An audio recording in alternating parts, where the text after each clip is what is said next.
తన బొట్టు చేత కూడా ఆవిష్కరిస్తూ ఉంటుంది. కనుబొమల మధ్యలో ఉండేటటువంటి ఆజ్ఞాచక్రం మీద మాత్రమే ఈ బొట్టు పెట్టుకుంటారు. బొట్టు ఎక్కడ పడితే అక్కడ పెట్టుకోకూడదు, ఎలా పడితే అలా పెట్టుకోకూడదు.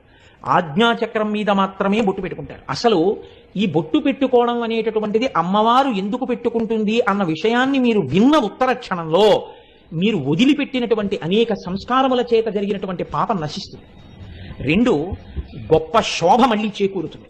మనం బొట్టు దేనికి పెట్టుకుంటాము అంటే, ఒకటి ఆజ్ఞాచక్రాన్ని రక్షణ చేసుకుంటాం.